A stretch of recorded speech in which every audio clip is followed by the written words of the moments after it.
ఎన్హెచ్ఏఐలో న్యూఢిల్లీలో 60 deputy manager పోస్టులు అయితే ఉన్నాయి. న్యూఢిల్లీలో national highway authority of India direct recruitment ప్రాతిపదికన డిప్యూటీ మేనేజర్ టెక్నికల్ పోస్టుల భర్తీకి దరఖాస్తులు కోరుతున్నారు.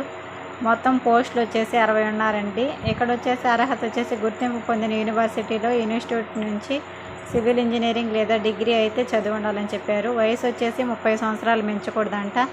ఇక్కడ శాలరీ వచ్చేసి 15,600 నుంచి 39,100 వరకు. ఎంపిక విధానం వచ్చేసి యూపీఎస్ 2023లో నిర్వహించిన ఇంజనీరింగ్ రీసర్వీస్ ఎగ్జామినేషన్ పర్సనాలిటీ టెస్ట్ ఆధారంగా ఎంపిక చేస్తారు. దరఖాస్తు విధానం వచ్చేసి ఆన్లైన్ ద్వారా దరఖాస్తు చేసుకోవాలి. ఆన్లైన్ చివరి తేదీ 15/2/2024. లింకులు కూడా ఇచ్చారండి. ఈ యొక్క లింక్ను కూడా నేనైతే డిస్క్రిప్షన్లో ఇస్తాను. ఈ యొక్క లింక్ ద్వారా మీరైతే వెళ్ళి జాబ్స్కి అయితే అప్లై చేసుకోవచ్చు. మరొక మంచి వీడియోతో మళ్ళీ కలుద్దాం. అప్పటి వరకు బాయ్ అండి.